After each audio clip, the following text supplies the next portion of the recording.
Hello दोस्तों, स्वागत है आपका पद्मा स्टडी में। तो आज हम लोग इस वीडियो में साइंस जो आपका एग्ज़ाम 8 तारीख को है, 8 मार्च को है, उसी के 30 एमसीक्यू क्वेश्चन को यहाँ पे डिस्कस करेंगे जो आपके एग्ज़ाम के लिए इम्पॉर्टेंट रहेगा।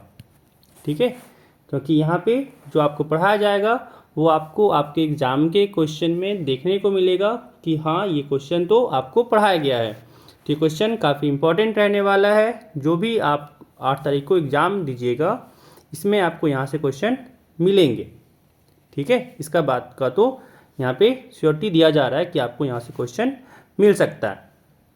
तो चलिए बिना देरी किए वीडियो को शुरुआत करते हैं। और पहला क्वेश्चन देखिए यहाँ पे। इससे पहला क्वेश्चन पढ़ने से पहले बताया था, यहाँ पे कहना चाहेंगे कि अगर आप हमारे चैनल पर नए हैं चैनल को सब्सक्राइब कर लीजिएगा और साथ ही अपने फ्रेंड के साथ भी इस वीडियो को शेयर कर लीजिएगा। चलिए क्वेश्चन पे आते हैं। कह रहा है कि किस दर्पण में वास्तविक फोकस होता है? तो इसका आंसर हो जाएगा पहला नंबर अवतल। अवतल जो आपका दर्पण है उसमें वास्तविक फोकस होता है। ठीक है, चलिए अगला कह रहा है कि मोटर वाहन के सामने कौन सा दर्पण लगा होता है? तो इसका आंसर आपका हो जाएगा ऑप्शन बी, उत्तल। ठीक है, चलिए अगला सवाल देखिए। अगला कह रहे हैं यहाँ पे कि यदि एक लेंस की क्षमता -2 डायोप्टर है तो इसकी फोकस दूरी क्या है? तो आप लोग फॉर्मूला पढ़े होंगे कि जो क्षमता का फॉर्मूला होता है पी का, वो होता है 1/f के बराबर, है ना। तो यहाँ से f को कह सकते हैं कि हो जाएगा 1/p।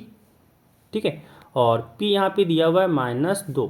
ठीक है ना, यहाँ हो गया -2, लेकिन ये आपका आ गया मीटर में। आप देख सकते हैं कि जो भी आपका यहाँ पे ऑप्शन दिया गया है ये सारे सेंटीमीटर में है। तो पहले मीटर को कन्वर्ट करना पड़ेगा सेंटीमीटर में। यहाँ हो जाएगा -1/2 गुने मीटर को सेंटीमीटर में कन्वर्ट करने के लिए 100 से गुना करना होता है। तो 2 से 100 कट्टा 50 बार में, और जब यहाँ पे गुना किया -1 को 50 से, तो यहाँ पे हो गया -50 सेंटीमीटर। ठीक है, यहाँ पे हो गया ऑप्शन सी। तो तीसरा का यहाँ पे आंसर सी आ गया। चलिए अगला सवाल देखिए। 4 में कह रहा है कि निम्न में से किस माध्यम का अपवर्तनांक अधिकतम है ना।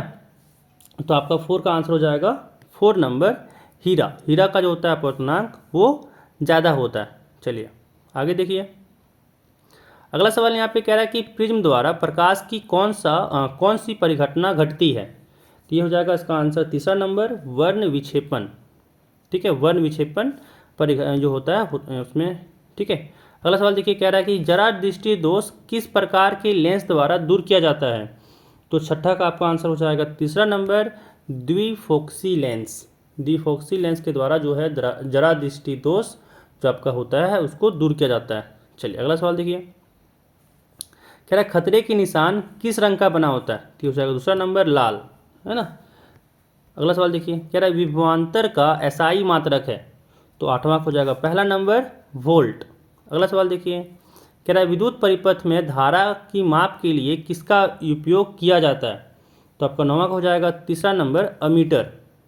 ठीक है, अगला सवाल कि किसी बल्ब से 1 मिनट में 120 कूलम का आवेश प्रवाहित होता है तो प्रवाहित धारा का मान कितना होगा? ठीक है, तो देखिए अगर इसको निकालना चाहें तो हम लोग फॉर्मूला पढ़ते हैं I = Q/T। ठीक है, I = Q/T, ऐसे जनरली हम लोग पढ़ते हैं Q = I × T। इसको यहाँ पे लिख सकते हैं ना, I = Q/T। अब देखिए आपको यहाँ पे आवेश दे दिया है 120 कूलम और आपको समय दे दिया है 1 मिनट। और ध्यान रखिएगा जो यहाँ पे समय लेंगे वो सेकेंड में लेते हैं। तो पहले यहाँ पे 1 मिनट को सेकेंड में बदलना होगा, और 1 मिनट में 60 सेकेंड होता है, तो यहाँ पे 60 लिख दिए। 0 से 0 कटा, 6 से 12 कटा 2, यानी यहाँ पे आ गया 2 एम्पियर। ऑप्शन यहाँ पे हो गया दूसरा नंबर। ठीक है, चलिए अगला सवाल देखिए।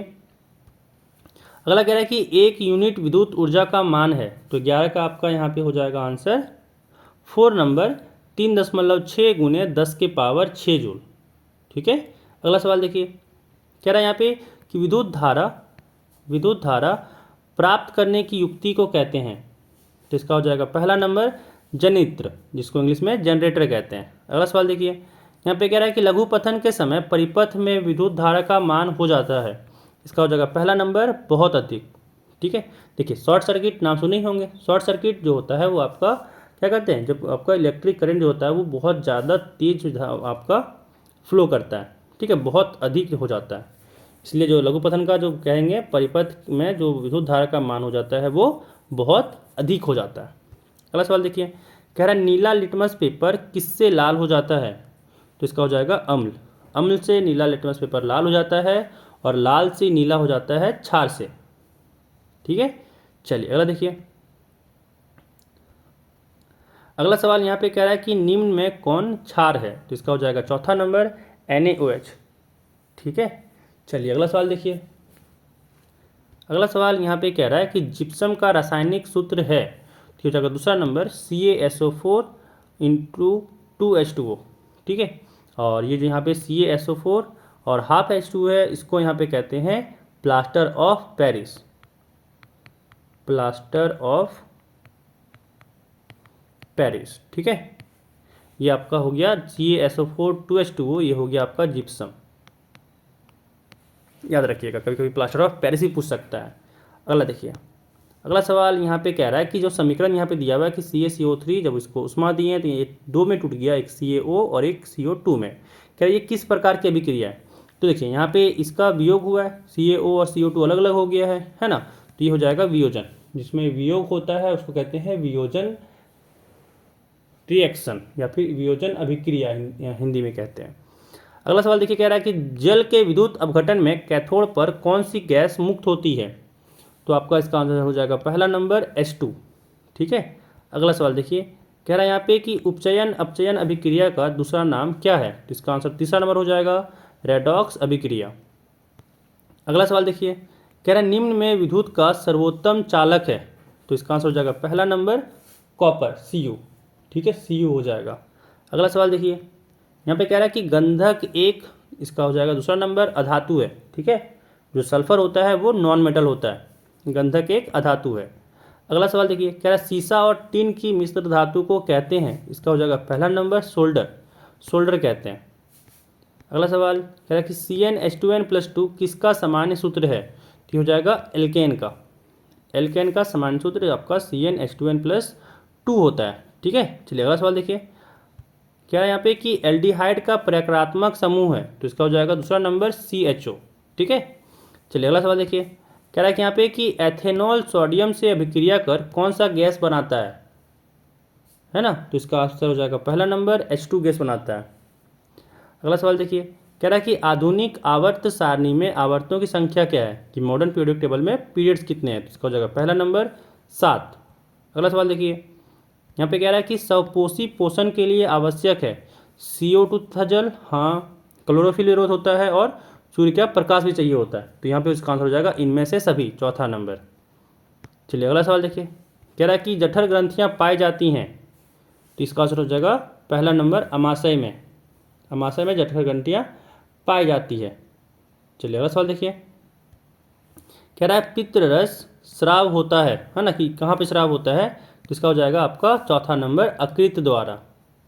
अगला सवाल कह रहा है सबसे छोटी अंतरस्रावी ग्रंथि कौन है? तो इसका आंसर हो जाएगा दूसरा नंबर पिट्यूटरी। ठीक है, इसका आंसर हो जाएगा पिट्यूटरी। तो आपके यहाँ पे 30 MCQ क्वेश्चन यहाँ पे कंप्लीट होते हैं। तो यहाँ पे इस वीडियो में आपके जो भी क्वेरी हो आप कमेंट में पूछ सकते हैं, जो भी आपको जानना हो कमेंट में आप पूछ सकते हैं। ठीक है, इस वीडियो में बस इतना ही। खूब ख्याल रखिएगा, मिलते हैं अगले वीडियो में फिर, तब तक के लिए बाय।